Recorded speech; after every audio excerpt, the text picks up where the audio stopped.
Yooyyaa ashamaa harka fuunee akkam jirtu hordoftoota keenyaa har'a mata duree marii Oromoo fi qophii ce'umsaa jedhu irratti dubbachuudhaa fi hayyootaa fi qabsaa'ota qabadhee dhiyaadheen jira. Kan har'a nu faana dhiyaatanii marii kana gaggeessan Jaalxaa Abdii hundi keessanuu beektu. Gama biraan obbo Baqqalee Garbaa hundi keenya iyyuu hin beeknaa isaaniin beeksisuun narra hin jiraatu. Lamaan isaanii iyyuu marii bal'aan afaan taasisuudhaaf yeroo isaanii fudhatanii dhufanii jiru. Maqaa hordoftoota keenyaan baga nagaan dhuftan Horn Conversation'itti isiniin jechuun barbaada lamaan keessanuu. Galatoomii keessa. Fayyaa waan maafeerteef keessa. Ayyee galatoomaa lamaan keessanuu. Akka hordoftoota keenyaa fi ta'utti marii kana kutaa lamatti baafneetu irraa dubbanna. Egaa kutaa tokkoffaa keessatti waanuma marii magaalaa Siyaatil Waashingtanitti torbee darbe gaggeeffame marii Oromoon gaggeesse irraas xiqqoo hin dubbanna. Kutaa lammaffaa keessatti immoo akkaatuma kanaan maaliif qophiin ce'umsaa barbaachise jennee waan tokko irraa hin dubbanna. Akkuma hundi keenya beeknu adoolessa 19 marsariitiidhuma kanarratti hayyoonni Oromoo bakka bu'oonni jaarmiyaalee Oromoo dhiyaatanii marii kallattii gaggeessuun isaanii ni yaadatama. Adoolessa 19 sana hordofuudhaan adoolessa 31 immoo magaalaa Siyaatil isteetii Waashingtanitti torbeedhuma darbe kana hayyoonni Oromoo bakka bu'oonni jaarmiyaa siyaasaa bakka argamanitti qaamaan wal arguudhaan mariin bal'aan gaggeeffame. Guyyaa guutuu mariin gaggeeffamuudhaan waliigalteen qabxii 9 of keessaa qabu waliigalteen sun ragga'ee jira. Achi keessaa waliigalteen 1-8tti jira. 9ffaan koree qindeessituutu hundaa'utu ibsame. Egaa kana akka seensaatti kaasee tananii bu'uuruma kanaan waltajjiiwwan haga ammaatti mariin Oromoo gidduutti gaggeeffamaa ture kun bu'aa inni qabu bal'aadha. Kanuma jedhee tanan gara marii kutaa tokkoffaa isaatti ce'a. Egaa marii kana kutaa tokkoffaa keessatti marii Siyaatilitti gaggeessine irratti xiyyeeffannaa. Gaaffii koo Jaalxaarraan ka'a. Jaalxaan marii Siyaatil irratti qaamaan argamtanii torbeedhuma darbe kana keessa hirmaattaniittu walumaan achi turre. Marii sana akkamitti ilaaltanii? Dabalataan marii sana wanni adda godhu yookaan barbaachisummaa isaa wanni guddisu marii Siyaatilitti gaggeessine akkamitti ibsitu?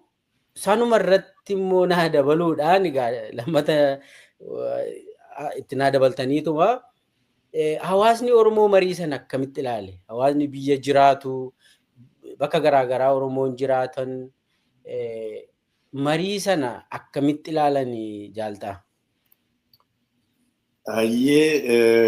Gaaffii hundeedhaati. Gaaffii bareedduu kaaftee. Walgahiin akkuma atuu tuqxe ka Siyaatil ta'e kuni itti fufaa walgahii adoolessa 19 tahee sani hayyoonni garaagaraa fi bakka bu'oonni jaarmoota politikaa adda addaa wal gahanii afeerri Horn Conversation'iin haala biyya keenyaarraa haala Oromiyaatii fi naannoo keenyaarraa marii bal'oo godhanii mariin suni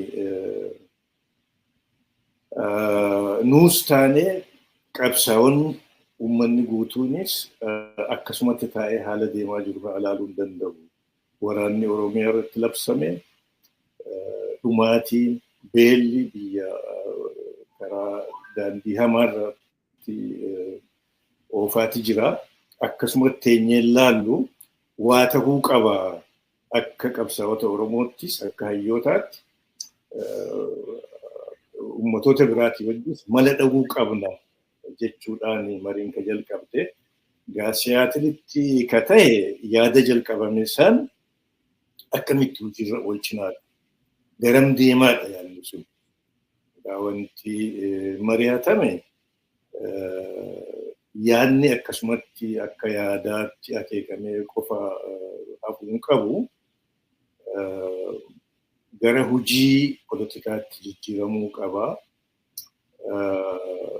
jechuudhaan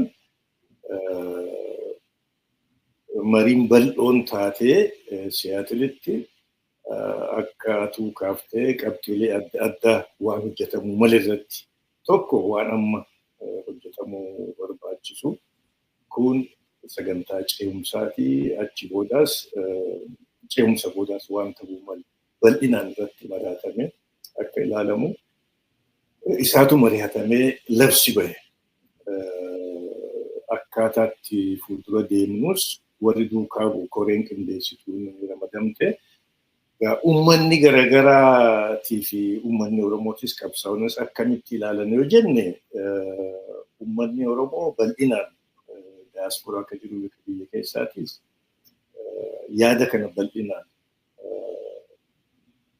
poozitiivli gammachuun simate dhibdee biyya teenyaan jirtuurraa wal mari'achuun hayyoonnii fi jaarmoonni poolitikaa wal ga'anii mari'achuun barbaachisaadha.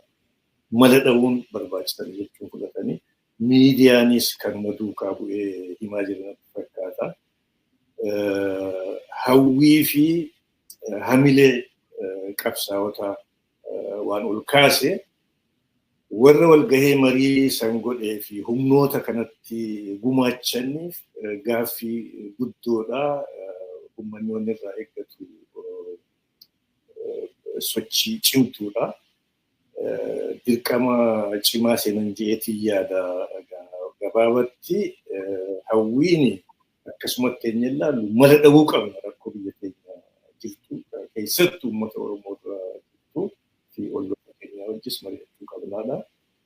Uummanni hamileedhaan simatee akka hojiin tun fuulduratti deemtu surraa eeggachaa jira jeetii yaada.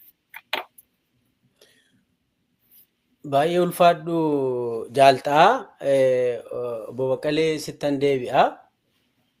Gara keetti gaaffinani dhiyeessu egaa haala waltajjicha irraatis turteetta. Walumaan turree haala waltajjichaas yaada yoo qabaatte itti naa dabalteetu gaaffiin bu'uuraan si gaafadhu murtooni siyaatilitti keessaa'u murtooni 81 qabxii 8 irratti walii galle sun ergaa maalii dabarse akka walii galaatti ergaa maalii dabarse uummanni keenya akkamitti simatee warri kaanoo akkamitti simatan warri hin feenes haa ta'u sirni bilchiginnaa Abiyyiis haa ta'u kaanis akkamitti simatanii walumaa galatti waan ergaa isaa irraa kaastee kaanis akkamitti simatee irratti naa jedhi obbo Baqqalee. Ayyee galatoomii Dr. Nulkeessaa. Egaa mariin kun yeroo dheeraadhaaf kan uummanni keenya eegaa turedha. Dhiibbaa uummanni keenya taasiseenis immoo kan raawwatedha.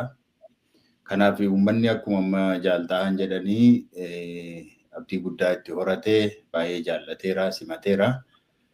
Kan deeggaru ta'uu isaas kallattii adda addaatiin dhuunfaadhaanis gartuudhaanis karaa adda addaa mul'isaniiru.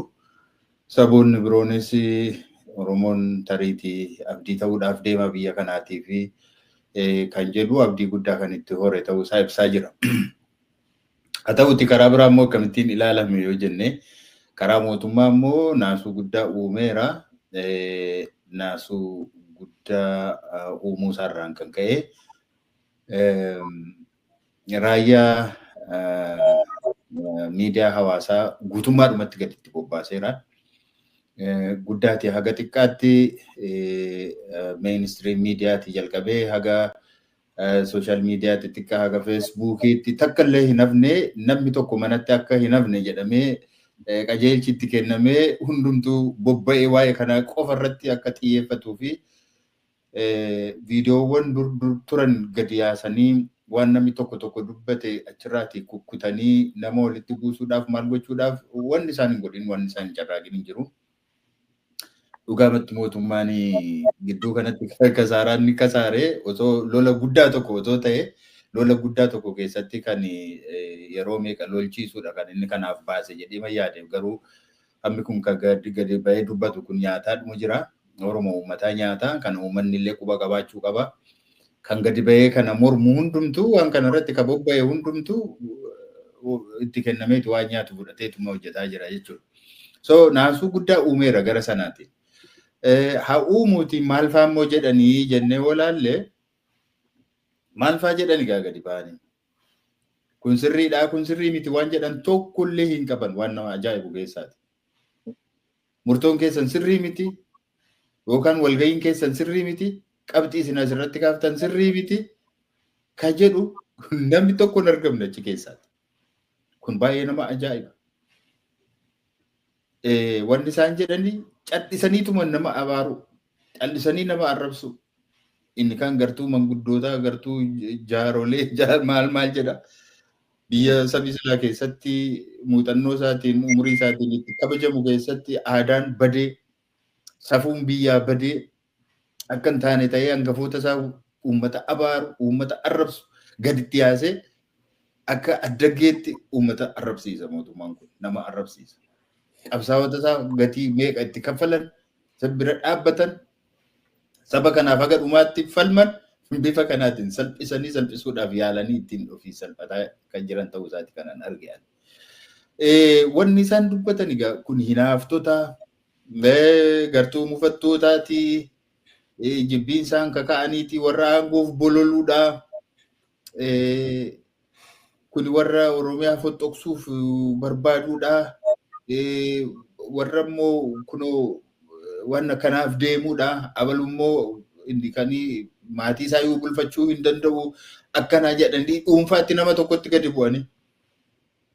Haga kanatti maaliif waan jedhantu hin jiru. Wanti nuyi dubbannu hundumtuu dhugaadha. Waan nuyi wal geenyeefis waan haqa qabuuf waan dhugaadha. Qofa uummata keenya barbaada. Haala biyya keessa jirutu immoo nu dirqisiisa. Sababii kanatiif haga ammaatti mootummaan kun aangoorra turuu kan inni danda'e sababii tokkummaa dhabneef, sababii wal arguu dhabneef ta'uu isaa hubannee gadi ba'uun keenya kuni baay'ee naasisuurraan kan ka'e olii gadi waan isaan hojjetaa jiran amma akkuma amma argitanidha jechuudha. Maaliif akkana yoo jettanii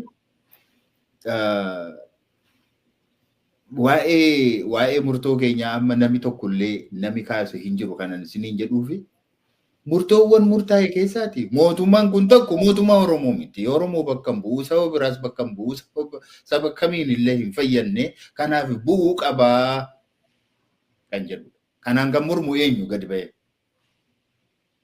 Sirrii miti nuun jechuudhaaf kanaan gadi ba'anii mormuu barbaachisa. Kana bira dhaabbachuudha.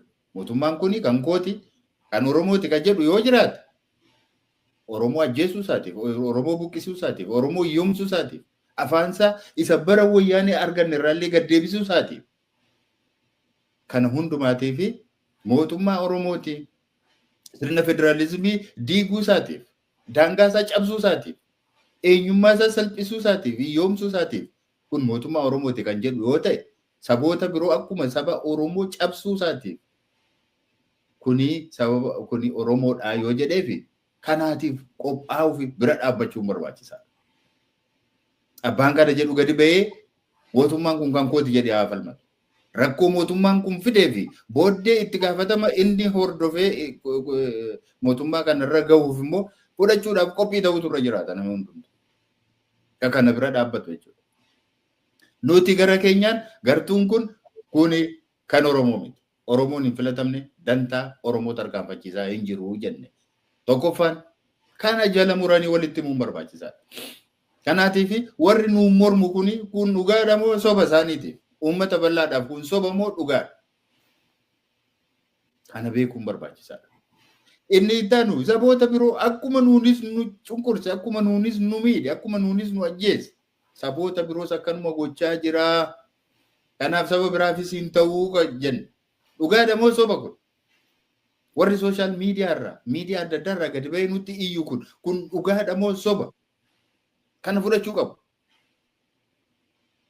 Oromoo ta'ee warri mootummaa kana deggiree jala dhaabbatee kuni soba jedhu yoo jiraate warri miidhame gaaf tokko ga'ee yeroo kana na ajjeeftanii, yeroo kana na gootan, yeroo kana na gudeeddanii, yeroo kana irraa na buqqiftanii jedhee ka gaafatu yoo ta'e itti gaafatama isaa fudhachuudhaaf qophaa'uun barbaachisaadha. Nuti itti gaafatama kanaan qabu. Fakkeenya biti jenneerra saboota biroos akkuma nu miidheera jennee recognize gooneerra. Kun sirriidha moo sirrii miti? Sirriidha nu. Kan sirrii miti yoo jedhamu gadi bahee falmu. Kana falmuurra gadi bahee nama arrabsa. Social media irra. Gadi bahanii nama arrabsuun loojikii hin fidu. Maaliif? Yaadi keenya, murtoon keenya dogoggora ta'uu isaa nutti himaa. Kanaaf nuyi ammallee we stick to our decision. To our position. Sirriidha jennee amanna. Haga dhumaatti jechuudha. Inni taanu dhaabbilee Oromoo nuyi dhaaba ijaarraan jenne. Dhaaba haaraa ijaarraan jenne. Gartuun kun aangoo barbaannaan jenne. Maal jenne? Jala murree sirriitti dhaabbilee Oromoo tumsina, dhaabbilee Oromoo jabeessina. Kun sirrii miti namni jedhu eenyudha? Gadi bahee dubbatu namni kana jedhu. Dhaabbilee Oromoo tumsina, dhaabbilee Oromoo jabeessina. Isin jabaadha nummoo isin gargaarra, nummoo isin bira dhaabbanna waan barbaaddanii. Inni ogummaa qabu ogummaadhaan, inni waan beeku qabu hundumtuu beekumsa isaatiin bira haa dhaabbatudha. Isin bira dhaabbannaa, isin gargaarraa, isin tumsinaadha. Dhaaba biraa ijaarrannee aangoo fudhanna ka jedhe hin jiru. Fedhi isaas hin jiru. Afuura walgahii sanaa keessas, afuura murtoo sana keessas hin jiru. Maal keessaa fidaniitiin isaa aangoof bololuu, abaluu maal godhu? Namni aangoof bololutu warri aangoof bololu galee biyyatti galee taa'e, manatti galee waan argatu argatee taa'e. Maal akkatas taa'e sila namoonni biroon. Kana keessaa namni dhaqee akkuma warra biroo akka eenyufaa hin jennu dhaqee CMC mana fudhatee konkolaataa fudhatee jiraachuu kan dadhabee eenyutu ture. Kun hundumtuu numa danda'ama ture. Aangoo fi miti. Aangoon barbaanna ka jedhus dhaabnee kun aangoodhaaf dorgomna ka jedhes hin jiru. Murtoon keenya kan irratti walii galle isin jabaadha. Dhaabbileen Oromoo jabaadha. Nuti immoo isiniif jirra. Waan dandeenyan isin bira dhaabbanna nu gaafadha. Nu hammadha. Kanadha kan nuti jedhu. Eenyudha kan kanaan mormu? Dogoggora ka jedhu eenyu kanaan? Dogoggora ta'uu isaa eenyu namni nutti himuu danda'u? Maa callisanii nama arrabsu? Inni taanu saboota biroo wajjin hariiroo tolfachuu qabna. Biyyi kun jaallannes jibbines saboota biroo wajjin uumamnee jirra. Waaqni akkatti nu beeka, lafti akkamitti nu beeka, addunyaan akkasitti nu beeka, nus akka kanatti hobbeena. Saboota biroo wajjin uumamne vaakiyuumii wayii keessatti qophaa keenya adda baanee hin uumamne. Kanaatiif saboota biroo wajjin hariiroo nu barbaachisa. Isaanii wajjin nagaan jiraachuun nu barbaachisa. Mirga isaanii kabajnee mirga keenya kabachiisuun nu barbaachisa. Kanaaf immoo waliin haasa'uun nu barbaachisa. Kanaaf isaanii waliin haasa'uun, waliin taa'uun, dubbachuun, mari'achuun waa'ee egeree biyya keenya waliin murteessuun dirqama keenya nurraa eegama jennee amana. Kun dogoggora namni jedhu eenyutu jira? Saboota biroo wajjin haasa'uu hin qabnu? Maal keessatti dhalanne bora kamiin deemnu? Hawaasni nuti addunyaa, jireenyumti addunyaa har'a akkamiin deemaa jira? Moo nuti kophaadha adda nuti warra saba addunyaa kana jirurraati. Saboota biroo wajjin haasa'uun dirqama keenya. Kanaaf wajjin hin haasaa walii galtee hin uummanna. Haga dandeenyutti immoo firooma tolfachaa deemna, diina ifirraa hir'isaa deemnaa kan jedhudha. Kana murteen keenya. Murteen kun dogoggora namni jedhu eessa jira? Warri baheen warrabsu. Warri mootummaa kana deeggaru.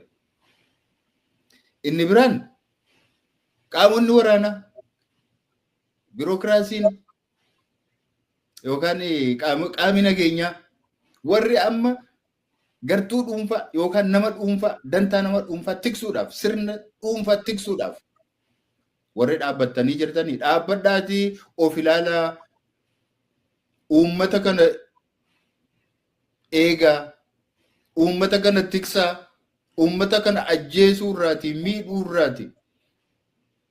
hidhuurraati dararuurraati gara uummata kana tiksuutti deebi'aa jennee isaan gaafan. Ajjeesan akkuma kanatti itti hafuufan jechuudha warri nu mormitan kun. Itti hafuufanii akkuma nama ajjeesanitti. Moo kamtu dogoggora ta'e?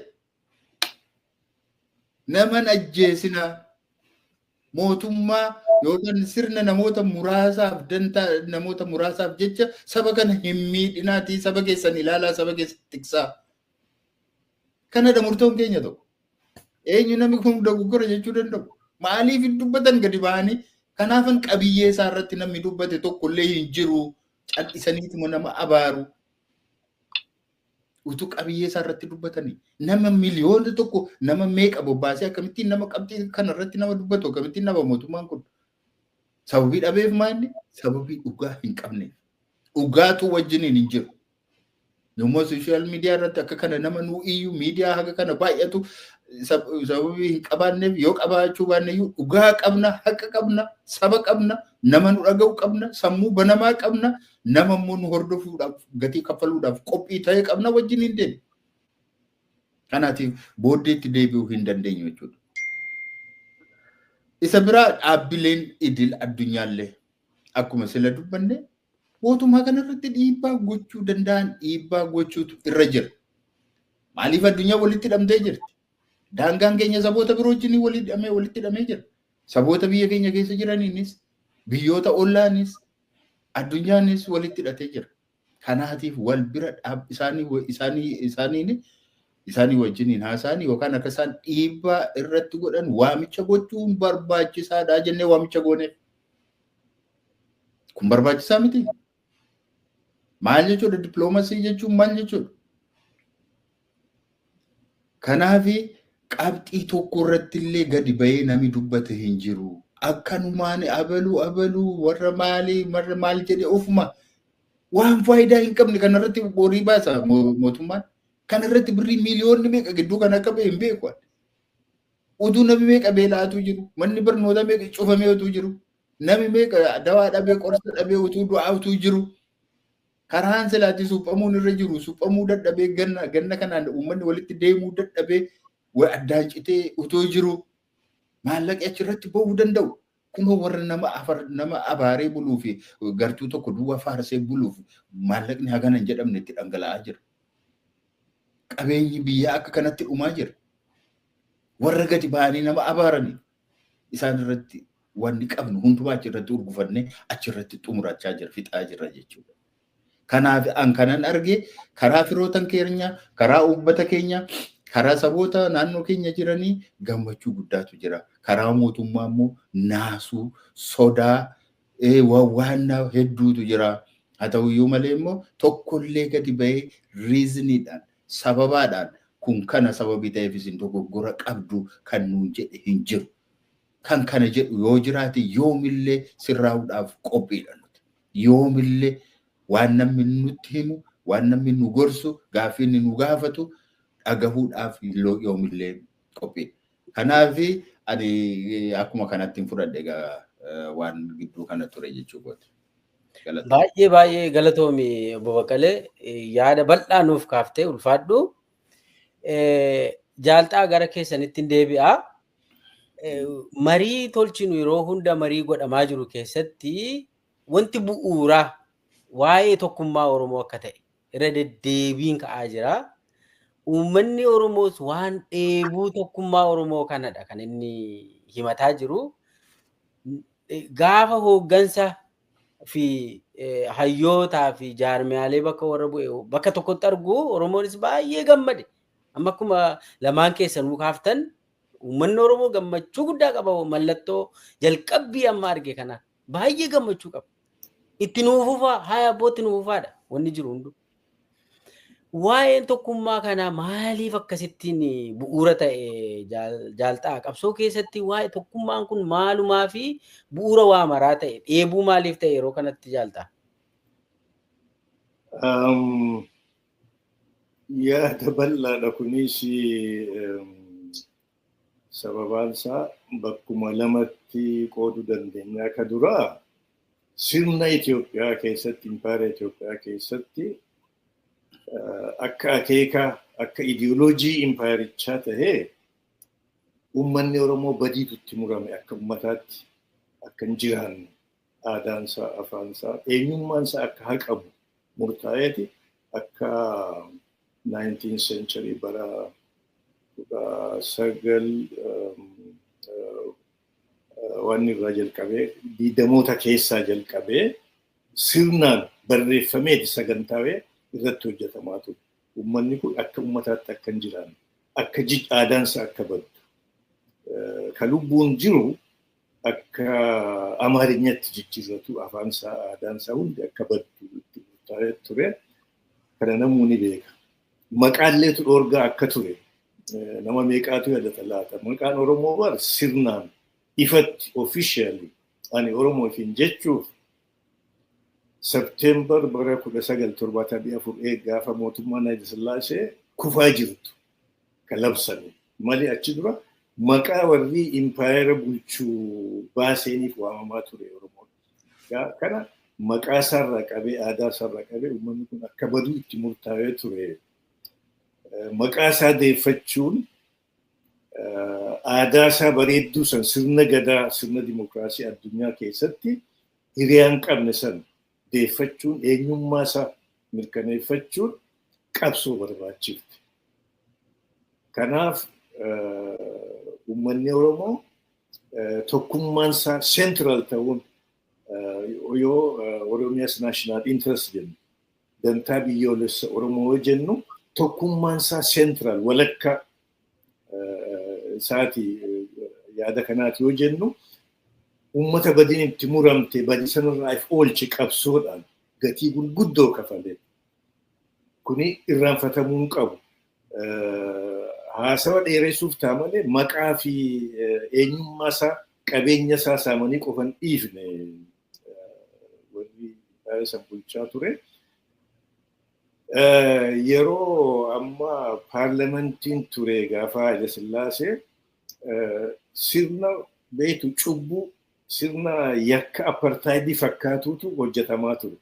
Fakkeenyaaf biyya Amaarinyaa fi Tigiriinyaa dubbattutti namni 30 yoo nama tokko filate paarlamatti bakka bu'aa Oromiyaa fi uummatoota olloota keenyaa Walaayitaa uummata Somaalii kana keessatti akka 100 oliiti nama tokko bakka buufachuuf discrimination yoo gargar qooduu cunqursaa addaatu ture jechuufi akka badu qofaa miti miidhaa guddoo yakkaatu irratti hojjetamaa ture uummata kana.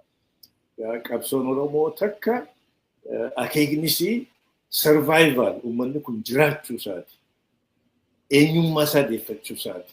Mirga isaa gonfachuu isaati. Akka uummataatti jiraatee aadaa isaa deeffatee mirga saboomaa mirga aadaa isaatiin jiraachuu hawaasa politikaa ta'uu isaa mirkaneeffachuu eenyummaa isaa raggaasisee mirga sanis gonfachuudhaati. Sochii bilisummaa Oromoo keessatti tokkummaan isaa central jennee ilaaluu dandeenya. Kan irratti qabsaawaa tures uummanni keenya 50moota keessaa qabee 60moota keessaa qabee hidhannoonis karaa aadaatis kafalmaa ture. Kanaaf tokkummaa akka qoosaatti dhuftee miti. Ta dhalootaa qofaa miti tokkummaan Oromoo ta afaanii ta aadaa qofaa miti. Dhiigaa fi lafeen ijaaramte. Kana eenyuyyuu gaqqabuun dhoksuun mirga gonfate kana suppress godhuun gadi qabuun inuman ta'u. Kanaaf sochii bilisummaa Oromoo keessatti tokkummaan isaa hundeedha jechuu barbaadeeti. Waan akka qoosaatti ilaalamuu miti. Dhiigaa fi lafeen ijaaramte immoo bara amma gara bara 60tti dhihaate. Keessattuu sirna impaayaraa keessatti warri impaayaraa bulchu uummata balleessuuf, cunqursuuf, qabeenya isaa saamuuf, hawaasa isaa diiguuf hojjeta. Warri immoo cunqurfame ka gabrummaadhaan bulu kun eenyummaa isaa deebisuuf, qabeenya isaa irratti abbaa ta'uuf kanaaf qabsaa'aa. Mormiin impaayera Itoophiyaa keessatti adeemaa turtes kanuma. Jeequmsan dhabu impaayerri yoomiyyuu akkuma arginu amma yeroo Haayile Sillaaseetis yeroo Dargiitis qabsoo hidhannootiin kafalmatu meeqa ture yoo jennu darzana olii bar yeroo Haayile Sillaaseetis yeroo Dargiitis EPRDF TPLF jalattis kanuma har'as daanduma sanatti deemaa jirra qabsoo tana keessatti egaa tokkummaan Oromoo central qabsoon Oromoo cimuun ammoo ummatoota ollaa keenyaa hundumaaf abdiidha. Maaliif lakkoofsaanis qubsuma lafaatiinis qabeenya lafaatiinis uummanni Oromoo bal'aadha. Olloonni Oromiyaa durumarraa qabee sochii bilisummaa Oromoo abdiidhaan eeggachaa turan. Abdiidhaan waliin dhaabatanii falmaa turan isaanis. Tokkummaan Oromoo cimuun isaaniifis abdiidha. Amma yeroo Maccaa fi Tuulamaatis 60moota keessa gaafa uummanni Oromoo illiitonni isaanii ijaaramee uummata sochoosee jaarmaa tolfatee eenyummaa isaatii fi tokkummaa isaa falmachuutti ka'u uummanni olloota isaa Oromoon mirga isaa falmate nus karaa saniin isaanii hojjetaane wahitti baanaa mirga keenya gonfanna jedhanii sochii guddaa godhanii yaa tokkummaan Oromoo cifuun Oromoo qofaa fi miti cunqurfamoota olloota keenyaati ka jireenyi keenya walitti hidhaa ka miidhaan isaanirra geesse nurraas geesse deeggarees taanaan hireen teenya walitti hidhaadha maaliif yoo ollaan kee nagaa ta'e nagaa argatta malee yoo iyyansi rakkoon miidhaan ollaa jiraatte nagaan rafteen bultu kanaaf tokkummaan Oromoo central ta'uun qabsoo bilisummaa keessatti olloota keenyaafis abdiidha jechuu barbaadeeti egaa kanaafi ammallee akkatti ijaaramte tokkummaan Oromoo kan dhalootaa qofa akka hin ta'in dhaloonni ammaatis beekuu qaba. Dhiigaa fi lafeen ijaaramuu isii kanan jajjabeessuu barbaada. Ayyee ulfaadhaa jaaltaan baay'ee galatoomaa yaada cimaa nuuf kaaftanii kutaa saxxaanutti darbuun dura Baqqaleen waa'ee tokkummaa Oromoo kana irratti gaafii tokkon kaasaa. Abiy Ahmed keessumaa Abiyyii fi sirni isaa erga aangootti dhufee aggaammiin inni tokkummaa Oromoo irratti godhe. Isaan jaarmiyaa fi hayyootaa fi warra hooggansaa utuu hin taane uummatuma bal'aa uummata Oromoo kana gargar qoodee akka malee cabsuuf adeemsa inni deeme keessatti waan baay'ee ilaallee irraa marii keenya isa yeroo adoolessa 19 hordofees qabxii 4 yeroo baafnu keessaa qabxiin tokko waa'ee tokkummaa Oromoo kana keessoo keenya deebisnee itichuu qabna. Aggaammiitu nurra jira waan jedhu deebisnee ibsa baafnee turre. Abiyyi afaan isaa irraa kan hin dhabamne keessaa tokko yeroo hunda waa'ee Oromoo diiguuti. Afaan yoo barbaade afaan Oromoo kana hin jedhutu du'e afaan Oromoo afaan isaa keessaa hin bahu. Afaan Baalee, afaan Gujii, afaan Jimmaa, afaan akkasii taasa. Kan nuyi beeknu afaan Oromoo beekna amma ammaatti. Uummanni Oromoos afaan Oromoo dubbata. Kan biraas immoo yeroo baay'ee kan inni haasa'u yoon iddoo akkasii dhaqee warra akkasiin ajjeesaniitu warra akkasii immoo warra godina akkasiin dhiisu. Godinni akkasii immoo akkasidha. Akkasittiin Oromoo kana adda adda baasee miidiyaa irratti dhufee kunoo isinii dhufaa jiru. Amantiidhaan gargar isin qoodu gosaan wal isin nyaachisu. Afaaniin dubbatee tokkuma isaan immoo miidiyaadhaan gadi bahee faarsee bulaa fi miidiyaa amma kunoo raayyaa miidiyaa sirriitti irraa dubbatteetta. Raayyaa miidiyaa kana bobbaasee Oromoo kichichileetu ganda gandaan qoodanii wanni godhaa jiru. Haala kana keessatti ammoo namoonni inni gubbaan agarsiisu afaanuma Oromoo dubbatan isaanuu gaaf warumtama biyyatti taphatan. Kana keessatti waa'een Oromoo kun tokkummaa Oromoo kun dhiibbaa akkamii jala jira? Waan kana jala gaa Oromoo cabsuun nan cabsa jedheera Abiyyi inni Oromoon akkuma sinii bunaa miti kan inni akka fedhetti godhuus hin danda'amu suni. Haa ta'u garuu haala kana keessatti qabsoon Oromoon godhu tokkummaa Oromoo ilaalchisee kallattiin taa'uu qabu maali? Kutaa kana tun xumuriin dura. Boboqale. Galatoomi. Tokkummaan Oromoo hamma bakka mootummaa kana naasisu numa argine kun hundumtuu argeera jaanu argeera. Wawaachisee waan butan dhabamsiiseetu akkuma amma jenne kana nama mana taa'u hundumaatiin maateessu gad ba'aa jechisiisee gadi yaase kun. Amma kana humna qaba tokkummaan. Yoo kana cabsame amma yeroo darbee yeroo muraasa dura comfortably dhumatti itti tolee taa'a malee namootuma amma tokko bobbaasee iyyisiisa malee akka kanan ture. Inni kun garuu amma waa'ee tokkummaa taanaan dubbii cimaan natti dhufaa jira. Tokko taanaan dubbii cimaan natti dhufaa jira. Isa jedhu fudhatee tokkummaan humna qabaachuusaa nus argine irraa isaanis arganiiru. Kan inni gammaatti milkaa'ee tokkummaa kana addaan qooduudhaan. Kun immoo maalirratti hundaa'a yoo jenne vulnerability keenya, dadhabina keenya, hir'ina keenyaatiin ta'e. Tokkoffaa hubannoon keenyallee, sabboonummaan keenyallee hundee qabeessa ta'uu dhiisuu isaarraan gaggara. Bakka tokko tokkotti namoota akkuma barbaadan gochuun dantaadhaan oofuun mul'ateera. Kan ammoo karaa amantaas fayyadamaniiru, karaa dhaabaas fayyadamaniiru, karaallee kutaalee adda addaallee fayyadamaniiru. Kutaa isa tokkorraati amma iddoo tokko kutanii iddoo biraatti dabarsuun maaliif barbaachise amma? Fakkeenyaaf Baalee irraa kutanii Gujiitti yoo dabarsan yookaan Gujii irraa kutanii gara Baaleetti as deebisan maaliif barbaachise yoo jedhe dhuguma bulchiisaa fi miti maal argani maal bulchiisaa jiru maal gargaarayyuu jiru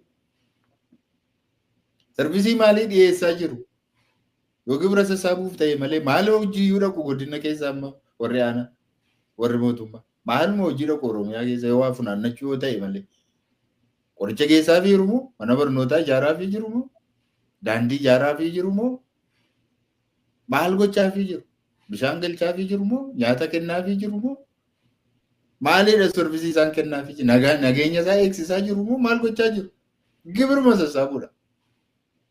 Godina isa tokko irratti tokko muranii isa tokkotti dabarsuun godinni sun akka isaan nagaan arganneefidha.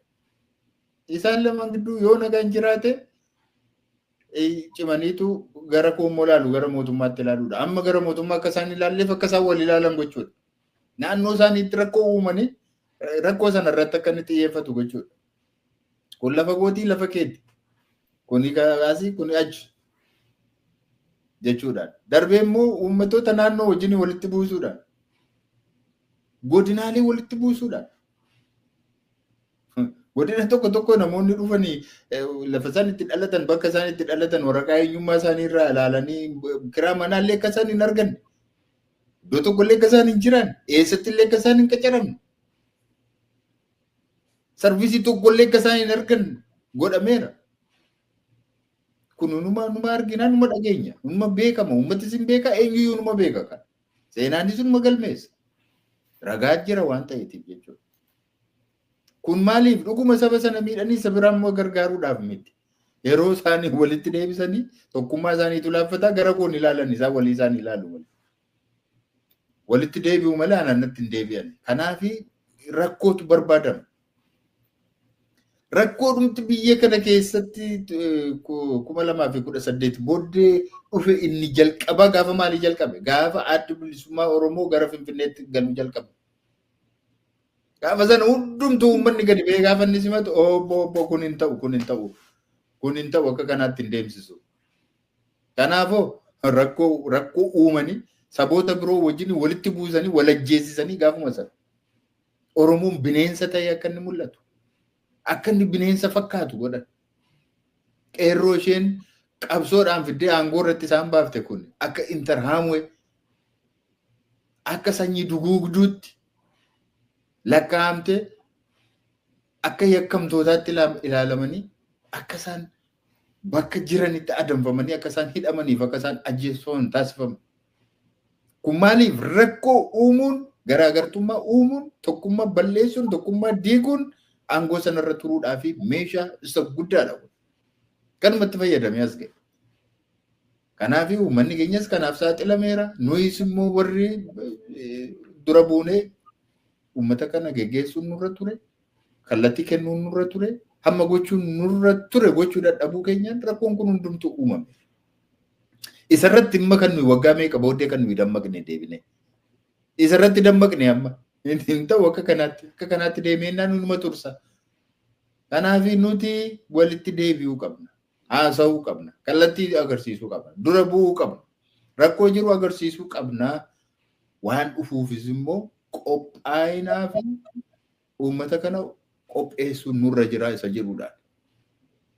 Kanaaf tokkummaan akkuma silaa jaalta'anis jedhanii hangafooti keenya akkaataa isaan bu'uura godhataniitti fakkeenya guddaa qabna nuti kan ittiin boonnu yoomillee kan ittiin dhaadannu tokkummaa Oromoo akkamittiin tursanii abbootiin keenya hangafoonni keenya kan nuun ga'an jechuudha. Fakkeenya Shinnigaa caalaa wanti ibsamuu danda'u. Warri amantaa kana hordoftan achi warri amantaa kana hordoftan immoo kana godha amantaa kana warra qabaniin ajjeefna warra isiniin immoo isin dhiifna jennaan hin ta'u. Nuti amantaan hin baane nu tokko jedhanii boolla takkatti awwaalaman bakka tokko. Kana caalaa wanti ragaa nuu ta'uu danda'u. Kana diiguun, kana dhiisuun, tokkummaa kana cabsuun, kanatti buluu dadhabuun erguu gaafa sanaa nyaachuudha. Lafee jaallattoon keenya sana lafa keessatti akka inni abaaramu ta'uudha kana gochuudha. Kanaaf yeroo hundumaa waa'ee tokkummaa yeroo yaadnu seenaa qabna, waan dubbannu qabna, waan ittiin boonnu qabna, waan ittiin dhaadannu qabna. Jaallattoon Shinnigaa qabna warra boolla tokkotti awwaalaman jechuudha. Kanaatiif waan hundumaa diina waloo irratti xiyyeeffanna. Walii keenya gidduu garaagarummaan jiraachuu danda'a. Wallibdeen jiraachuu danda'a. Garuu wallibdeen keenya wallibdee isa tokkicha fuula keenya duruu sanaa wajjin kan walgituu miti. Saba keenya cabaa jira. Kaayyoo isa ganama kaaneefitti isa Oromoon ganama dheebotee fi ka'ee mirga isaa gaafa sana cabe bilisummaa isaa gaafa sana badetu amma yoonaan deebiin jira. Innammaa immoo kan deebisu otoo hin taane daranuu kan itti hammeessaa afaan isaa dubbachaa kan itti hammeessaa deemu sababii ta'eetiif tokkummaan jala dhaabbachuun barbaachisaa ta'e.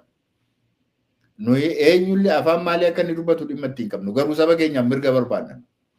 Mirga barbaanna afaan maalii akka inni dubbatu barbaannu. Cunqursaan afaan tokko dubbatu hamaa ta'e cunqursaan inni afaan Oromoo haasa'u gaarii sababii maaliif ta'a? Cunqursaan afaan maalii yoo dubbatu? Gabroonfataan saamtuun saamtuudha hattuun hattuudha. Kanu afaan maalii isa dubbatu? Sababii kanaatiif afaan keenya sababii dubbatuu fi kana bira goruu qabnaa yookaan tumsuu qabnaa kunuunfachuu qabnaa warri jedhu haa kunuunfatu. Nuyi garuu achi keessaa baane gabroonfataadha yoomiyyuu ta'ennaan. Nuyi sirnaan falmina malee afaaniin falminaa miti. Sirna gaarii keessatti waa'een afaan keenyaas, waa'een aadaa keenya, waa'een eenyummaa keenya, waa'een qabeenya keenya waan hundumtuu achi keessatti deebii nu argata jennee amanna. Kanaatiif cunqursaa waloodhaan wal ta'anii ofirraa kaasuun barbaachisaadha. Kanaafiti tokkummaan baay'ee yoomiyyuu caalaa nu barbaachisaa kan nama naasisus isa kan bu'aa argamsiisus isa kan itti cichuu qabnus isa jechuudha. Baay'ee ulfaadhu galatoomi obbo Baqqalee. Kanumaan gara kutaa xumuraatti ceenaa muuziqaa ce'umsa.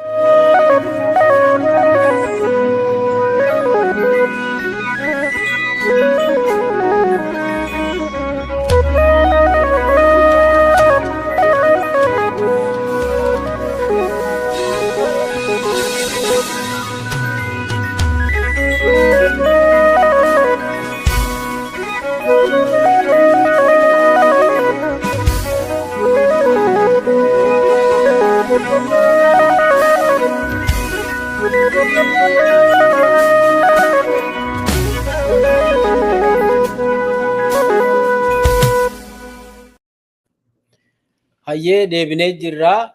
Mariin keenya akkuma itti fufetti jira. Amma kutaa xumuraarra geenyee jirra. kutaa xumuraa kana keessatti egaa qophii ce'umsaa irraa xiqqoo dubbannaa. Sababni isaa sirni kun sirni Abiyyi kun gatantaraadhuma jira. Jalqabumaa kaasees hundee hin qabu, lafa hin qabanne, mirgi inni uummataaf fide tokko hin jiru kan dur arganne sana diiguu irratti waan xiyyeeffatee fi lafa hin qabanne already dubbatameera. Booqaleenis jaalta'anis dubbatanii jiru. Sirni kun waan nuyi waggoota 30 darbe kana keessallee arganne hunda nurkaa baasuudhaan gara gabrummaa isa hambiraa isa sadarkaa badaa keessa nu gashee jira. Har'aa ilmaan Oromoo Oromiyaa keessatti addabaabayii irratti rashanamu. Namni boolla isaa qofforateetu achii du'ee awwaalama. Kun awwaashan argatu. Afabbaa fuulduratti kan namni rashanamu. Qe'ee Oromoo madadaan gubu. Haadha Oromoo ilma keetu iddoo akkasii jiradhanii ajjeesu. Wanni Oromoof Oromiyaa keessatti ta'aa jiru bara kamiyyuu taanan arginee hin beeknu. Seenaa keessattis hin dubbifne waan Oromoo irra ga'e kana. Sirni kun lafa hin qabanne jalqabumaayyuu kufuudhaa deemaa jira. Barri inni keessa jiru bara waraanaati. Bara yakkaati. Kanaaf durumaa kaasees lafa hin qabanne haala ammaa kana keessatti sosochiin uummanni Oromoo fi sabaaf sablammiin biyya sana keessaa gochaa jiruun sirni kun gatantaraa jira. Kufuudhaa deemaa jira. Hima kufaa. Kanaaf egaa jalqabarraa jaaltaa gaafii isiniifan dhiyeessaa. Sirna kana sirna gatantaraa jiru kanatti xumura gochuuf xumura gaariitti gochuu uummataaf karaa tolchuun utuu uummata irratti balaa gurguddaa inni hin geessisiin haala salphaa ta'een xumuratti gochuudhaaf. Maaliif amma kunoo balaa garaagaraa uumaa jira. Keessoo Oromoo keessatti balaa uumaa, ollaa Oromoo fi Oromiyaa faana lafa garaagaraatti uummata obboloota keenya Sumaalee faana wal dhabdee nurratti uumaa jira. Uummata Sidaamaa faana akkasuma wal dhabdee uumaa jira. Uummattoota kan biraa faanas akkasuma hojiin sirna kanaa ollaa faana walitti hin buusisa. Oromoo kana jibbisiisuudha hojiinsa. Oromoo kana jalqabaa kaasee erga 2018 sila Booqaleen kaaseera. Oromoo jibbisiisuu kanarratti kan inni xiyyeeffate. Amma immoo lafa hunda waraanuma irratti banee Oromoon dalga akka inni biizii ta'u gochaa jira. Gaafa kufuu jala ga'u kanaa olis balaan nutti dhufuu danda'a. Balaa gurguddaan nu eeggachuu danda'a. Kanaaf amma balaa kana xiqqeessuuf Oromoon karaa of eeggannoo qabuun namicha kana sirna kana ofirraa geggeessuuf maal gochuu qabu? Jaarmiyaaleen Oromoos maal gochuu qabu jettu jaaltaa? Ka fuuldura maal gochuu qabnaa irra gahuu fi dura bifuma sirna kanaa gajjabeessuun barbaada. Maaliif yoo isa sirriitti beekne maal gochuu qabnaas gaariitti adda baafachuu irratti mari'annee irratti walii galuus gargaara. Sirni kun isa duraati itti fufaa sirna Minilik Haayile Sillaasee ka Dargii isa tahuu beekuu qabna. Sirna Oromoo balleessuuf tolfame kan mirga dhala namaan fudhanne tahuu, mirga dimokiraasii kan fudhanne tahuu. Maaliif takka yeroo haasofnu walgahii gadi irratti change resistant jalqabumarraa change resistant ture. Warra impaayara kana jaareetu dhaqee gitni bulchaan nuti sirna kan lolaa turre durii sirni suni minority harka kufe. Minority harkatti kufeeti yoo jijjiiramni dhufe jiraachuu hin dandeenyu, saamuu hin dandeenyu, aangootuma harkaa baajaniiti birrachaa turan. Yeroo Haayile Sillaaseetis kanuma. Ka isaan ummatoota assimileet godhuu hanga ta'u hanga danda'a. Hiyyoommachiisuu, jijjiiruu, assimileet godhuu jaanii irra luuccawanii hojjechaa bahan kana sodaa qaban. Sodaa dimokiraasii, sodaa mirga ummataa beekuu, walqixxummaa sodaatan. isa kana sirriitti hubachuu qabna. Amma jijjiiramni kan dhufe qabsoo dheertuu booda yeroo Haile Sillaaseetis fakkeenyi akka reefuu obbo Baqqalaan kaase 60moota keessa shindiga qofaa miti wanni hojjetamee ture sochiin Oromoo karaa tokko karaa falma hidhannoo, karaa tokko karaa aadaa, karaa farqalloo, karaa tokko urban mobilization karaa Maccaa fi Tuulamaa olloota wajji ta'e akkasitti ifime eenyummaan Oromootii fi tokkummaan isaa kana qaqqabuun danda'anii garuu kan beekuu qabnu sirni sodaarraa qaba sochii Oromoo tanarraa. Oromoon mirga isaa argachaa, dhuunfachaa, jabeeffachaa deeme walqixxummaatu dhufa. Oromoon mootummaan Oromoo beektu wal jidduttis sirna heeraa fi aadaan bulu olaantummaan seeraa akka jiraatu namni hangarraa qabsaa'aa tureef. Ummatoota biraatti wajji jiraannus qixxee ummatoonni biraatis akka dhala namaatti akka hawaasaattis mirga guutuu argataniif bulchaniiti kan waliin jiraannu. Warri sirni Itoophiyaa suni kanuma jibba. Amma yoo argine sirni amma jiru kan bilisiginnaa kun inuma waan warri isaan tolche TPLF akka qabsaa'ota Oromooti TPLF wajjis hojjannee beena.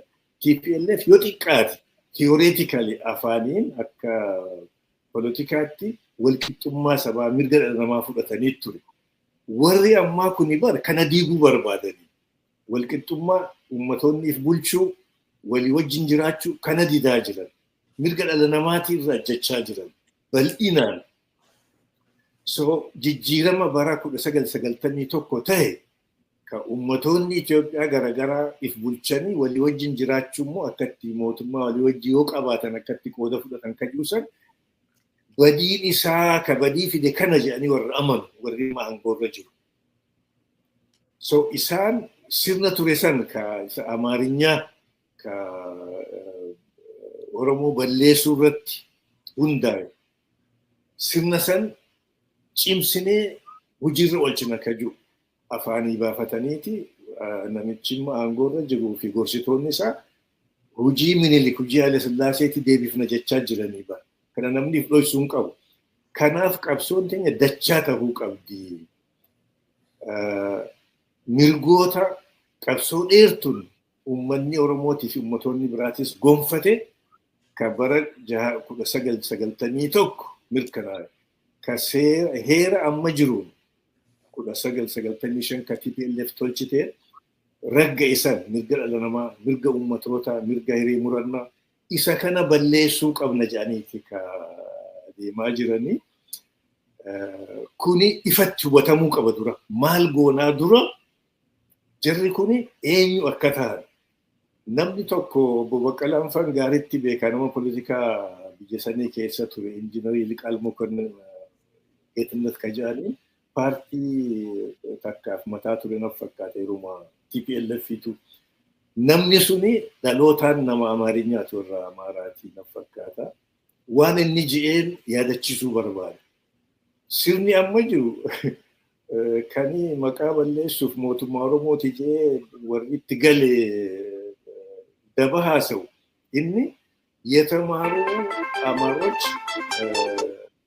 መንግስት ጀባ mootummaa isaaniitii je sirna dursan jechuun sirna Minilik jalqabe hortee milishiyaa Minilik ideoloojii isaanii qabataniiti deemanii sani hojiirra oolchina jedhanii ifatti lafa kaayatanii waan deemaniif kana yoo beekne waan itti aanu irratti hojii gabii.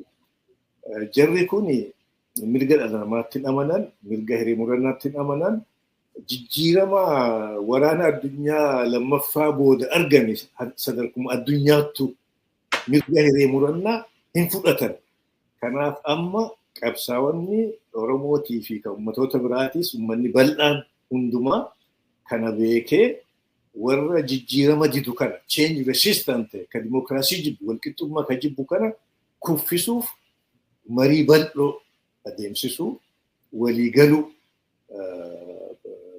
qabsaa'onni Oromootis jalqabatti qabsaa'ota biraatii wajji walii galanii sirna jijjiiramaa saganteessuudha akka dheengaddaa siyaasatti haasa'ame sanitti sirnatti aanu ka jijjiiramaa kana abbaatti ta'anii warri mirga dimokiraasii ka dhugaatti amanu kun abbaatti ta'anii jijjiirama sirneessuutu irraa eegama. Jijjiirama akkamiiti? Jijjiirama waan qabsoon argame ka dabre san irratti itti ciccinee irratti dabaluu malee akka sanii gadi hin buune taasisuu. Fakkeenyaaf mirgoonni heera amma jiru heera biyyattiin amma ittiin bultuun argaman akka jirutti in hojjechiisa kun nama hundumaa wal taasisa. Warra politikaalii differences qabu garaagarummaa qabu Oromootaas ta'e warra biraati hundumaa wal taasisan fakkaata. Minimum program inni ta'e isarratti hundoofnee fuulduratti deemu sirna jijjiirama sirna ce'umsaa qindeessuutu namarra jira. Akkaataa yeroo ce'umsaa bulchiinsi itti adeemsifamu akkaataa sagantaan jijjiirama san qindeessitu itti hojjetamtu ammarraa mari'achuudha. Yoo barbaachise humnoonni garaagaraa wal ta'anii mootummaa yeroo bulchiinsa yeroo provisional waan ta'e yeroo gabaabaaf tolchuu danda'an ogummaa warra waliin amanne yoo jiraate warra ogeessota bakka biraatti argachuu danda'ama. Ummatoonni rakkatee ka biraatis dhimma itti bahanii fakkeenyaaf ogummaa gamtaa addunyaa keessa jechuun United Nations expertise qaban waa'ee filmaataa waa'ee sirna akkasii qindeessuu gargaarsa argachuu danda'ama. Garuu dura qabsaa'onni Oromootii fi dimokiraatonni biraa mirga dhala namaatii fi mirga hiree murannaatti amanan kuni wal ta'anii sagantaa tana ta'an ce'umsaa akka dheengaddaa haasawametti siyaatilitti kana irratti walii galanii hojiirra oolchuuf sochootu irraa eegama gargaarsa argachuu danda'ama warra expertise ogummaa adda addaa qaban United Nations bakka biraatiis kuni waan gamtaan hojjetamu garuu Oromiyaa fi qabsaa'onni Oromoo kanarratti qooda gurguddaa kennuu irraa eegama. Ummatoonni ollaa keenyallee kanarraa eeggatu. Durirraa qabee kana eeggatanii kanarratti mariin cimuu qabdi. Wanni guddoon gaammata dura hojjetamuu qabdu. Bal'inaan marii tana qadaaduudha. Akka obbo Baqqalaan deddeebisee gajjabeessee kaasetti warri amma wal ga'e marii tana karaarra buusuufi malee aangoo barbaachaa miti.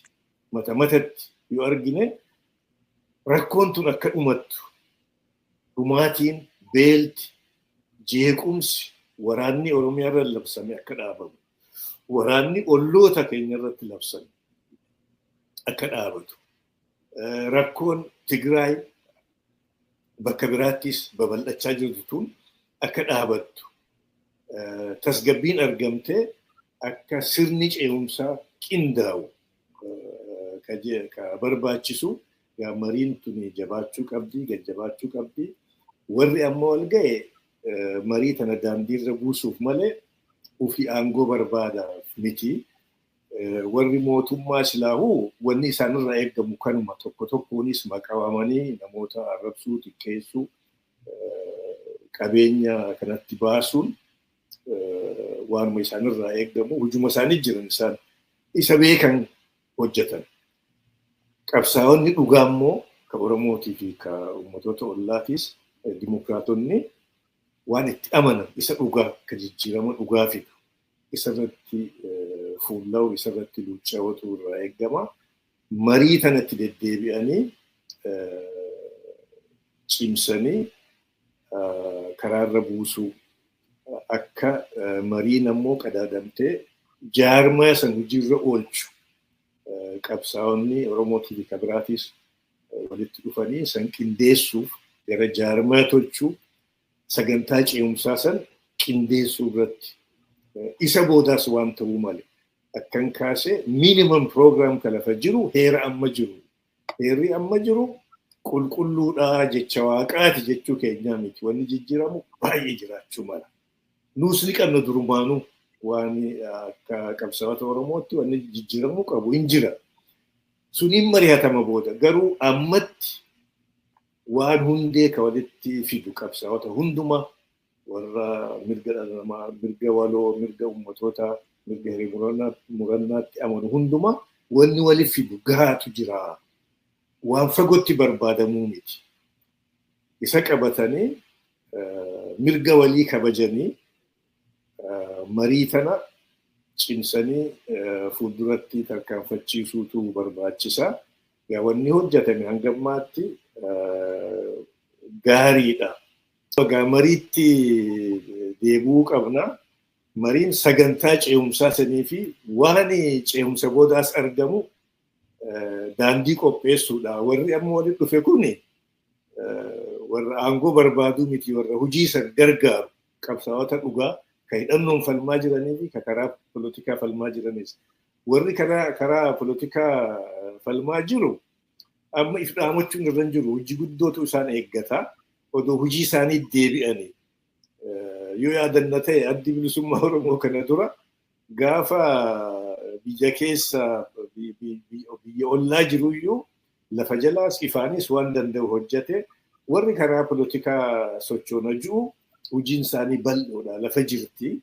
Hojii isaanii irratti luucca'u jaarmaa uummataa, jaarmaa hawaasaa, murna garaagaraatii wajjin dubartii, qeerroo, hojjettoota, loltoonni odoo nafin maal akka irraa eeggamu san irratti faa luucca'utu irra jira.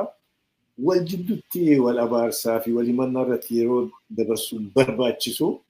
Amma gaa mariin itti fufuu qabdiin central ta'uu qabu. Mariitti deebi'uu sagantaa lafa kaa'amte kana hojiitti hiikuu feesisan. Baay'ee ulfaadhu jaaltaa yaada bal'aa nuuf kennitanii galatooma. Amma gara Bobaqqaleettiin dubbii deebisaa. Yaada gaaffiin silaa jaaltaaf dhiyeesses isarrattis yoo yaada qabaatte naa dabalteetu Bobaqqaleen amma keessaa'ummoo xiyyeeffannoo ani barbaadu sirni baduuf deemu uummatas balleessee deemuu barbaada. Wal fichisiisuudhaaf keessaa'ummoo lola dalgaa kana cimsuu barbaadaa jira. Keessoo keenyattis nu dadhabsiisuudhaan dalgallee lola dalgaa obboleewwan saboota kaan faana wal rukuchiisuun, wal dhabsiisuun atakaroo gurguddaan akka godhamu barbaadaa jiru argaa jirra. Amma waanuma mooyaalee kanan kaasa akka fakkeenyaatti. Odeeffannoon ani qabuuni warri biiroo aadaa fi turizimii viizit Oromiyaa waan jettu wayii qabu. Warri viizit Oromiyaa jedhamtu kun mooyaaleetti waltajjii Oromiyaa qopheessanii turan. Waltajjii Oromiyaan waan aadaa fi turizimii Oromiyaa tanaa mooyaalee qopheessanii jedhanii gaafa guyyaan 3 immoo akka safuu haqaa waltajjii kan jedhaniin. Shimallis Abdiisaatu haqaa jedhaa warra biiroo aadaa fi turizimiin. Maali waltajjiin qophaa'e horii guddaatti itti bahee akkamittiin haqna mooyaaleetti qopheeffanna jenneetu ammoo baalliin Booranatti wal harkaa fuudhamte bu'uureffataniitu mooyaalee qopheessanii warri aadaa fi turizimii Oromiyaa kuni. Shimallis waltajjii qopheeffatan kana achirraa haqaa achitti hin danda'amu jedha. Maal jennaan abbichuutu achitti hin gaggeessitanii mooyaaleen kan keessan miti jedhee Shimallisitti himee Shimallis immoo warra biiroo aadaa fi turizimiidhaan humna kootii olii waltajjii keessan haqaa mooyaaleerraa jedheetu asii gad ergaa dabarsee akkasittiinidha. Muummichi ministeeraa kun Abiy Ahmad hojii yakka guddaa uummata wal nyaachisuudhaaf waan hin taane waan Oromoon irraa nami biraa gaafii irraa hin qabne waan hin taane godhee akkasittiin waan akkasii odeeffannoo ijoollee irraa adda baafadhee warra Oromiyaa irraa waan kana kallattiin Abiy waan kana godhe. Amma waan kana maaliifan kaasaa abbaan dubbii beekamaadha Abiy Ahmad. Bobaqqalee caasaa mootummaa naannoo Oromiyaa keessaa warra poolisii Oromiyaatu jira. Birookiraasiitu jira. Caasaa godinaa jira. Caasaa aanaatu jira. Warra ganda bulchuu jira. Oromoo baay'ee jira. warra dhugummaa nama mootummaa naannoo Oromiyaa keessa taa'utu jira. Hundumtuu yakkamaadha jenneeyya. Warra caasaa mootummaa naannoo Oromiyaa keessa, kaabinee naannoo Oromiyaa keessa jiru, kaabinee godinaa keessa jiru, murtii abiyyasii gadi irratti murteessee waan kana godhu akka ergaa maaliitu darbuufii qaba caasaa naannoo Oromiyaatii fi uummata bal'aadhaaf. Silaa dubbii kana kan harkaan kana hunda godhe nama beekamaadha. Kun beekamaadha.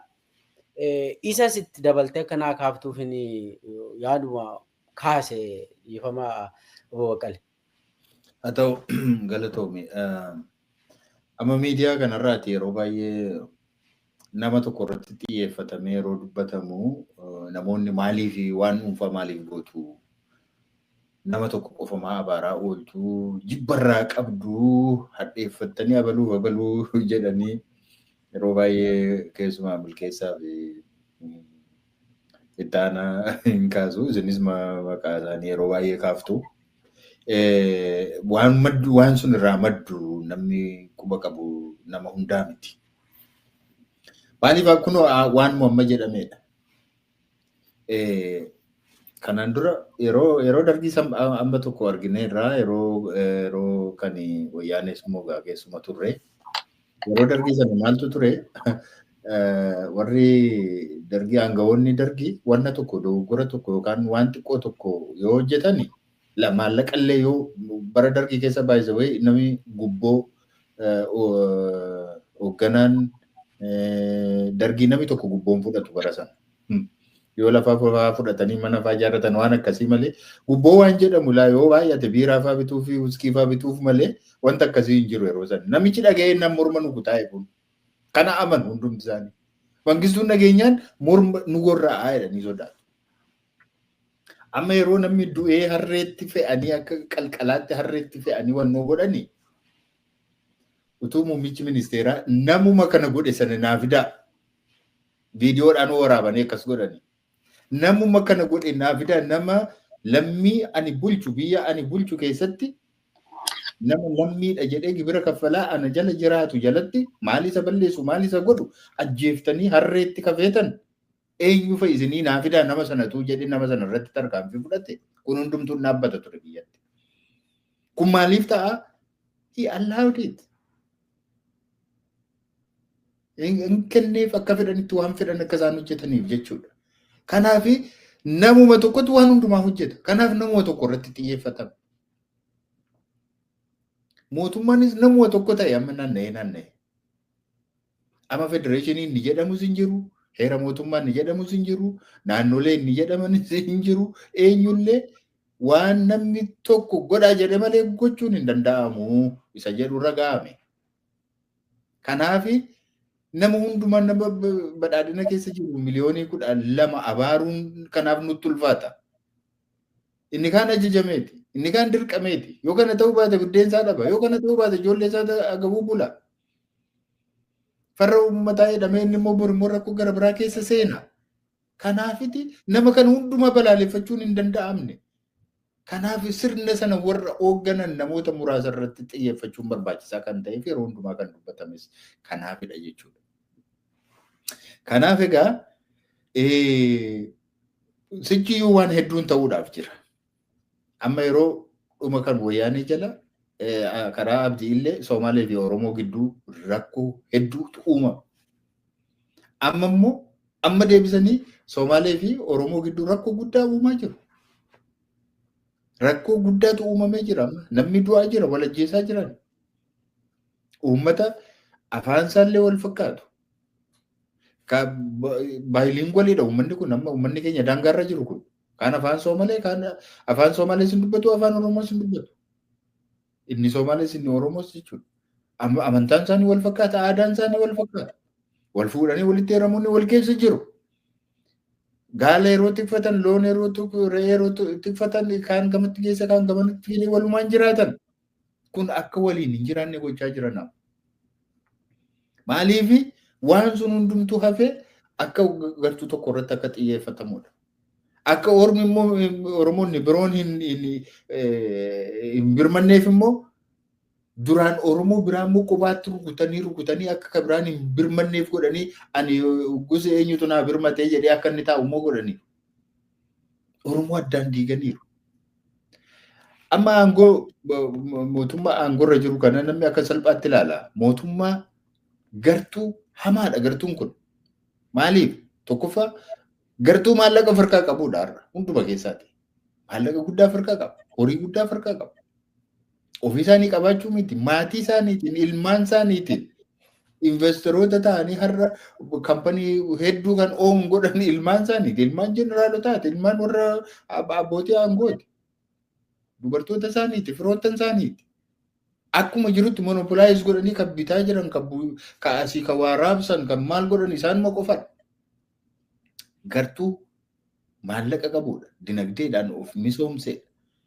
Gartuu teknoolojii qabudha. Ijoollee isaanii biyya kanatti erganii, leenjisanii, barsiisanii, injiinaroota godhanii, maal godhanii warra deebisanidha. Waan nama dhibu. Teknoolojiitti baay'ee dhiyoodha. Tokkoffaa waa shaakaluuf, waa yaaluuf, barnootaaf, ija jabinaaf waan hundumaatiin ijoollee isaanii guddisaniiru, wannoo godhaniiru. Gartuu teknoolojiitti dhiyeenya jirudha. Gartuu beekumsa qabudha. Gartuu muuxannoo horeedha. Wayyaanii jalatti guddatanii achi keessatti mataa keessa gadi, sammuu keessa gadi rukutamaa turanii sana hundumaa dandamatanii dhufanii warra immoo wayyaanee caalaa dachaa meeqa muuxannoo sana fooyyessee warra gadi nama dhiitaa jirudha. Gartuun kun gartuu salphaa miti. Biirokiraasii sanillee akkaataa sanitti waa barreessan, akkaataa sanitti waa dubbatan, wanni isaan hojjetan, wanni isaan xaxan waan salphaa miti. Kuffisuun illee akka nuti ilaallu kanatti iyyuu salphaa miti. Garuu waan guddaan isaan kuffisuudhaaf deemu albaadhuma isaaniiti. Nyaatanii quufuu dadhabuu isaanii. Nyaatanii hin quufan.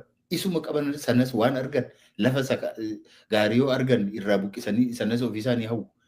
Konkolaataa gaarii yoo argan fudhatanii kunoo wannoo godhaniitu oofanii dhaqanii ittiin boolla lixanii immoo dhaqanii akka bahu waan akkasiitu jira. Waan argan biran darban, waan argan saamu, waan iji isaanii itti tole, waan barbaade kan namaan jedhan, kan mootummaan jedhan, kan ormaan jedhan. Albaadheessa jenna nuti gara naannoon itti dhaladhee tokko nama nyaatee hin quufne waan arge hundumaa butee nyaataa deemu. Albaadheessa gartanii gartuu albaadhiyyaa akka kanaatu bakka kanatti ol bahee waan arge nyaateetu dhumarratti waan nyaatu dhabeetu tarii wal nyaatee walitti deebi'uuf illee jira gara booddeetti jechuudha. Isatu uumamaa jira. Qabeenya biyya sanaa hundumaa saamanii harka isaaniitti galfatanii uummata harka duwwaa oolchanii bulchanii agabsanii barsiisota agabsanii akka isaan waa tokko hin qabaanne godhaniitu mamiraan miggabaa jedhanii nyaachisu har'a. Mamiraan miggabaa jedhu rabbi isinitti agarsiisu. Harka isaanii ilaalee agabuu isaa manaa bahee barsiisaan dhaqee isaan biratti nyaatee gala. Akkam disgracefulidha kun. Akkam hamlee namaa cabsa. Akka barsiisan harka isaanii ilaaluu godhan deebisanii iyyoomsanii. Akka inni nama hin taane godhan qalbii isaa cabsanii namaa gadu godhan. Mootummaa Oromoo nuun jedhu akkas faana hin godhan.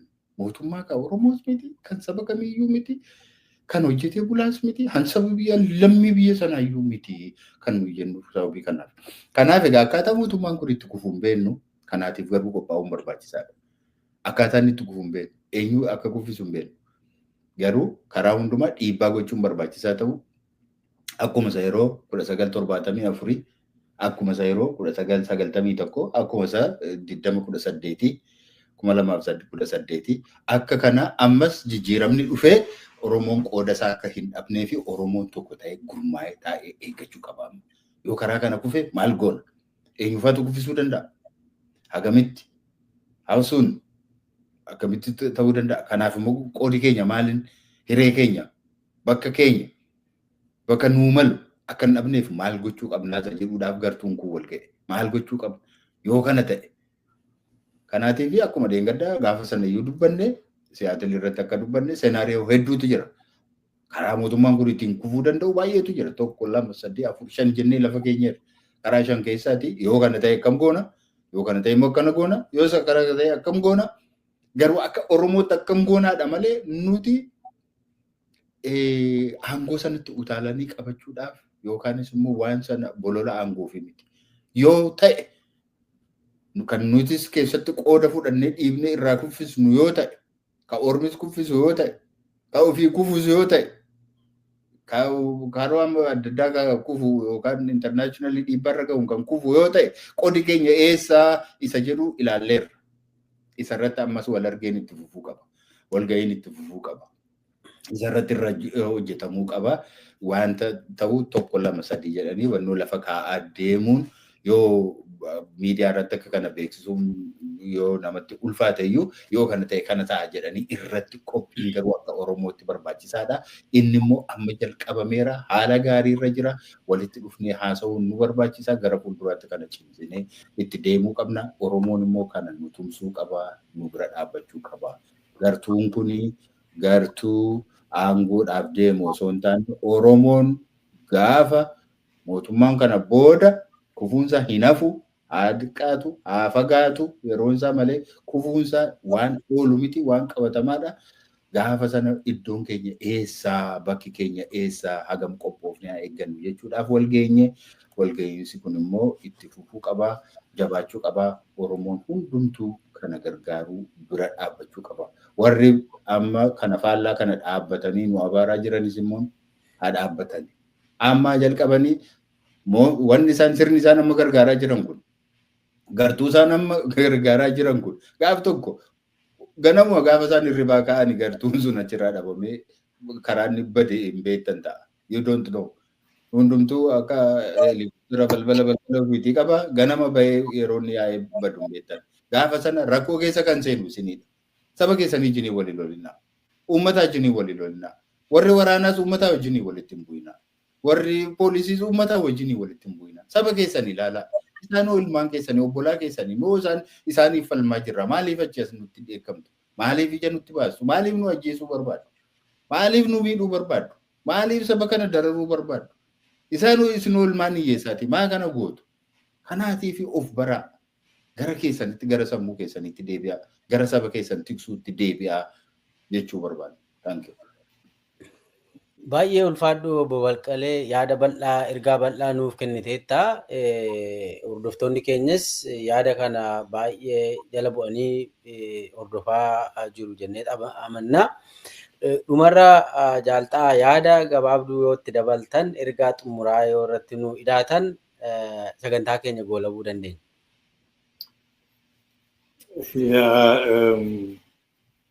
Akkuma obbo Baqqalaan amma jedhe, kufaatiin sirna kanaan haftu guyyaa eeggatti malee hagasitti immoo warri ergannoon isaanii sadarkaa Oromiyaattis tahee aanaa garagaraatti kaa'inee jedhanii sirna saamichaa wal miidhuu carraa kanaan akka ittiin fufne amma waan baay'eetu dhaga'ama. Biyya keessa warri namicha kanatti amanee sirna kana fudhate saamichaa fi waan adda addaatti bobbahee aadaa turte diiganii wal miidhuun illee akka jirtu bakka bakka. Kana warri karaa polotikaa hojjetu, karaa nagaa hojjetu faana gorsa kennuutu irra jira. Nullee dhaamsi keenya kanuma uummanni wal miidhuurra akka if qusatu, akka aadaa isaa yaadatee duudhaa isaa turte san wal tiksuu, walii nahuu akka hin dhiifne barbaachisaa. Sirni kun hin kufa. Ka waaqaatu na shuume jedhu ka Haile Sillaaseenis kufe. Ka seenaatu na ramade jiru ka Dargii akka barbaade mirgaa bitaa nama fixaa ture. Waraanaanis hawaasa Oromoo jeequunis warra biraatu rakkoo har'a nu mudatte uummata beelessee gargaarsa argateen fidee uummata Oromoo keessa alagaa qubachiisee rakkoo har'a jirtu fa'aa kan nu tolche. Innis kufe jigan fakkaan jeneraalota meeqa kalakkaa'u, waraana guddaa kalakkaa'u. Namni yoo dhaggeeffate fuuteejii yeroo wayyaanee gabbaateen Sir Mangistuu Hayilamaariyaamiif waan jechaa ture. Itoophiyaan Abiyyii fi ta'isaa Haile Sillaasee hin turtu uma jiiti.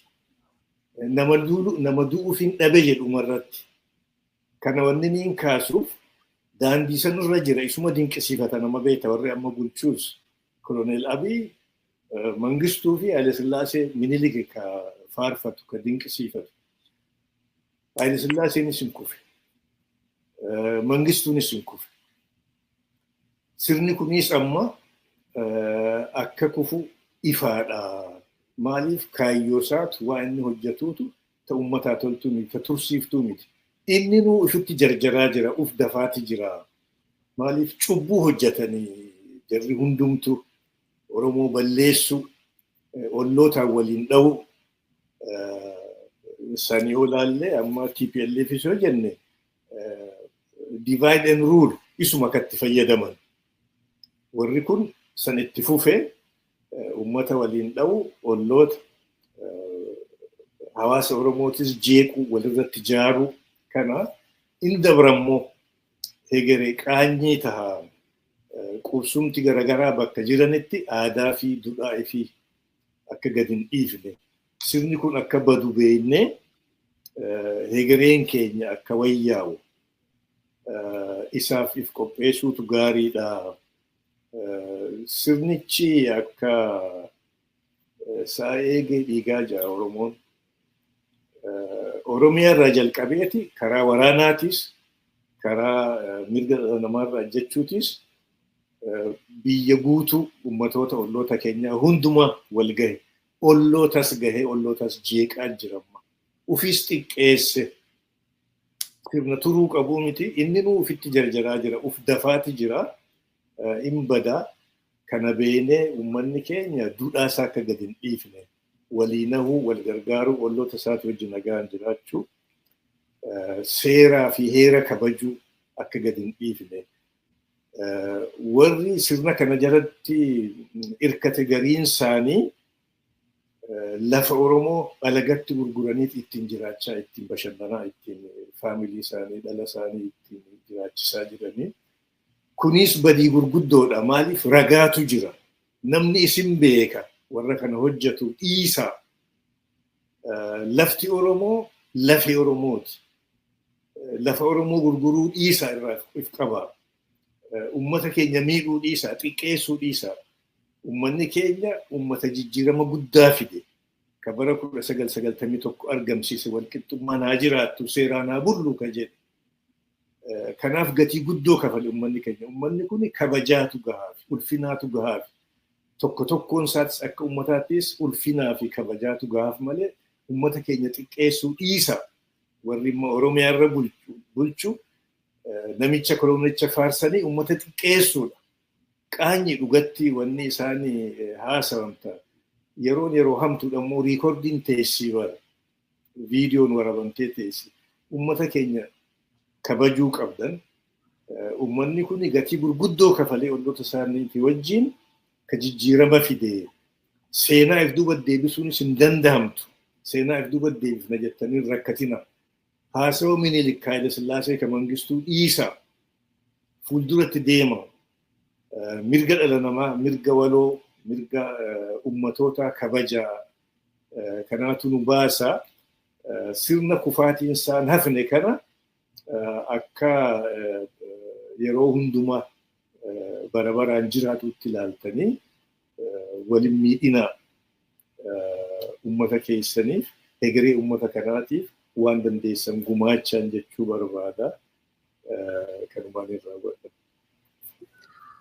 Baay'ee ulfaadhaa jaaltaa yaada bal'aa nuuf kaaftanii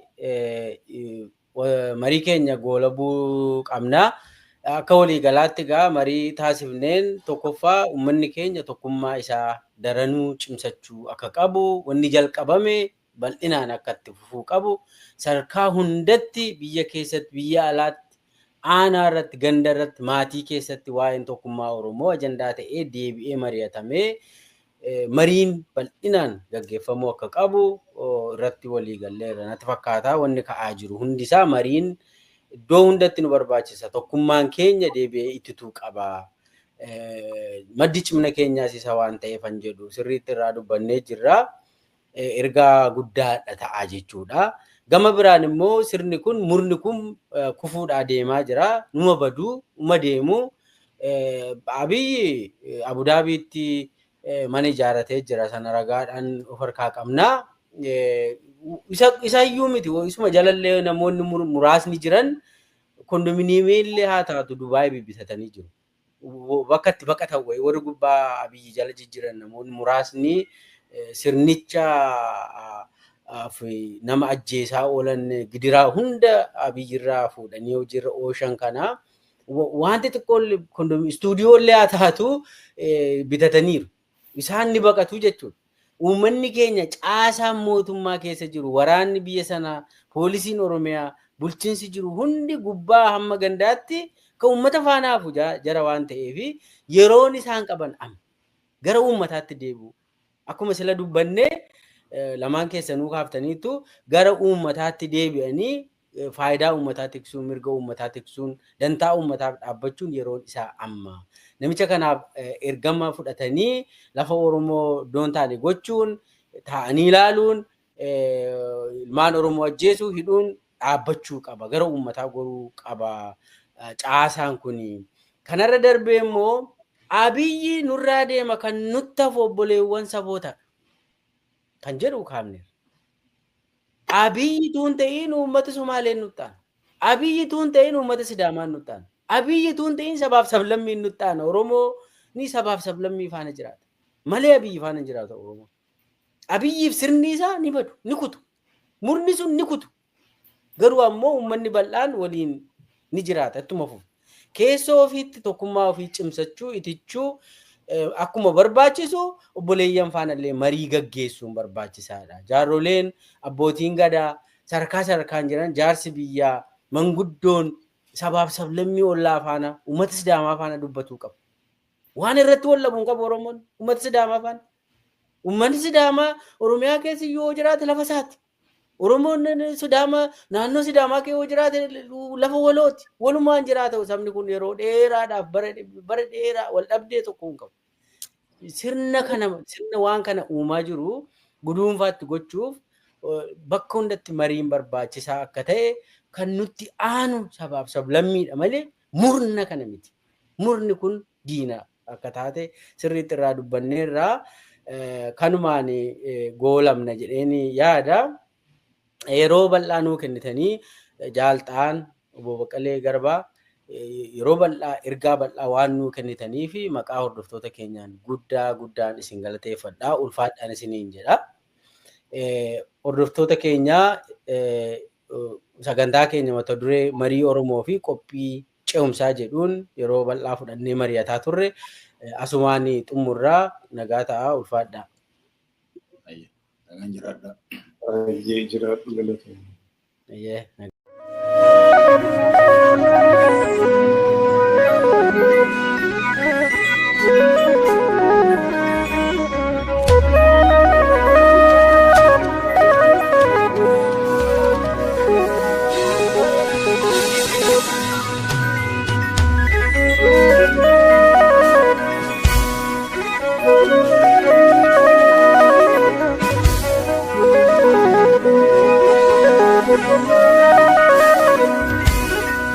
Thank you.